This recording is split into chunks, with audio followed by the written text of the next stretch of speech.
Showbiz Fanatics, Miss Carla Estrada, mother of Mr. Daniel Padilla, abay may buwelta sa mga malisyosong balita patungkol kay Daniel Padilla pagkatapos ng Katniel breakups. Ang lahat ng yan.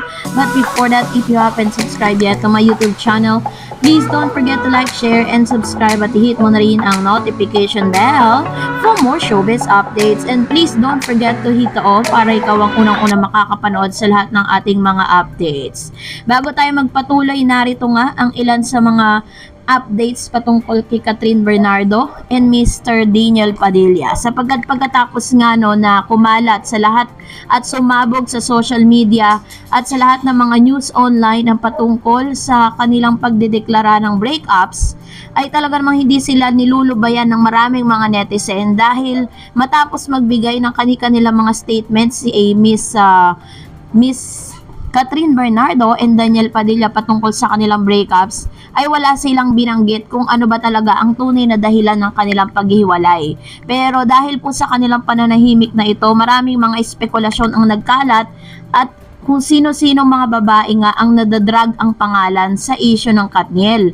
Pero hanggang sa ngayon ay nananatili pa rin tahimik si Miss Catherine at si Daniel patungkol sa totoong rason ng kanilang paghihiwalay. Isa lang ang napansin natin na talagang kahit po sila po ay magkahiwalay na or break na at nagkalabuan na, nagkaroon na ng problema, but still, yung respeto nila sa isa't isa ay nananatili.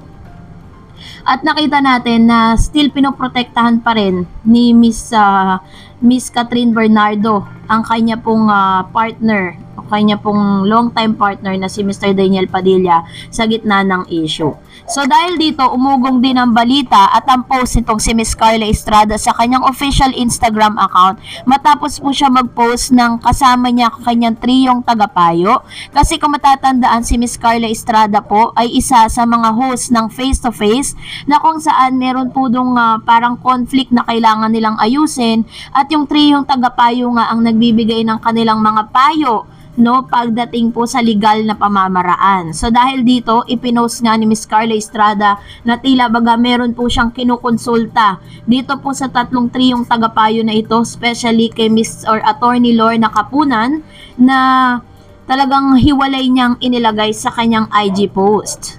So, samantalang ayon naman sa ilan sa mga netizen, in a separate story nga, ay makikita po natin ng isang pictures na kung saan tinutukoy na ito nga ang balak na kasuhan nitong si Miss Carla Estrada ng libel case dahil po sa paninira dito po sa kanyang anak. Dahil nag-post po ito ng isang photo si Christian Albert Gasa at meron pong isang tao na nag-claim na sila nga ito, which is known as Jerome David. Sabi niya, kami to yung girlfriend ko. Ayan. So, iniharap niya yung photos.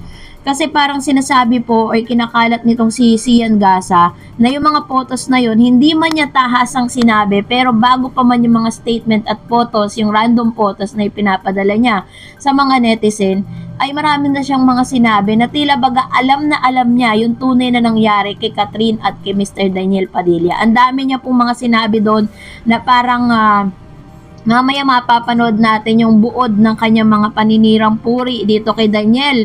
Kasi kung tutuusin, wala naman po talagang nakakaalam kung ano talaga ang tunay na dahilan ng kanilang paghihiwalay. Maaaring maraming beses na po na parang may mga bagay na hindi sila pinagkakaunawaan at tila baga mas or parang nag-conclude agad ang publiko na si Daniel Padilla nga ang siyang naging dahilan ng kanilang paghiwalay. At yung mga lumalabas kasi yung mga statement po sa social media, yun po ay spekulasyon lang. Not unless na manggaling talaga mismo kay dito po kay Miss Catherine Bernardo at Daniel Padilla. Panoorin natin ito pong libelous statement nitong si Sian Gasa. Panoorin natin ito. Okay, maingay ha. Baka may makarinig eh. Atin-atin na lang ha. Okay lang ba? Matagal na palang break. Check ko lang baka may makarinig. Matagal na pala. Ayaw lang nila paalam, dinedeli nila. Pero dahil pala desisyon ako magde-decide. Gusto ko i-announce ng Katniel ang kanilang breakup katapusan ng November 30. Bakit ako? Ako masusunod.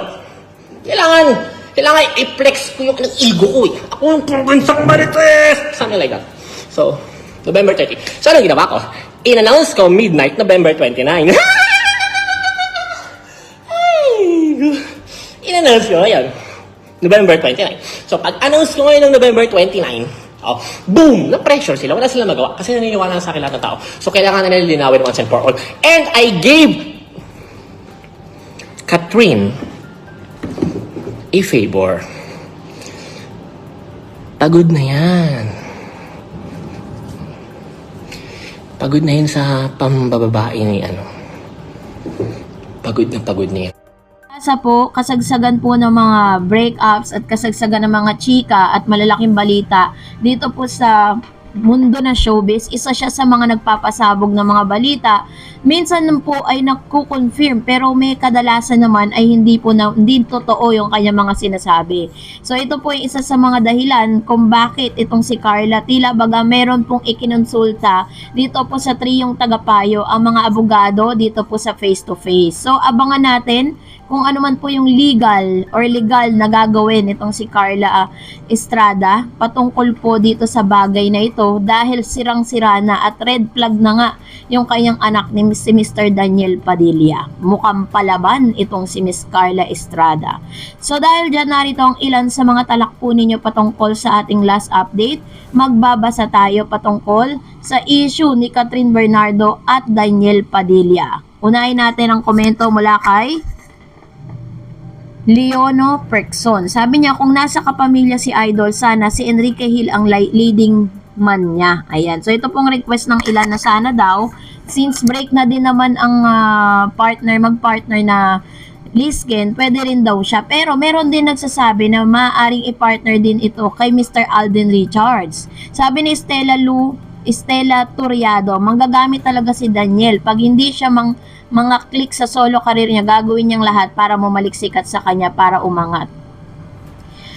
Nasa sa kanila na po yun. Kasi parang this is gonna be a test kung talaga bang mag-grow sila or baka kasi iniisip din ng ilan na nagpapatuloy lang or parang pinagsisiksikan lang nila, chinatsaga nila yung isa't isa dahil alam nilang may mga fans sila na masasaktan. But this time, iba na, no? Sabi naman ni India Henretta, it's not the end of the world.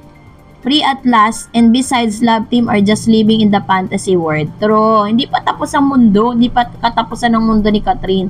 Marami pang pwede mangyari sa kanilang dalawa, kaya abangan po natin yan. Well, kung nagustuhan mo ang video na ito, huwag mo kalimutang mag-like, mag-share, at mag-subscribe, at i-follow mo na rin ang aking Facebook page, DarEdsTV. And also, I have my TikTok account, which is DarEdsTV. Pwede nyo rin po akong i-follow doon. Thank you for watching, guys. God bless everyone!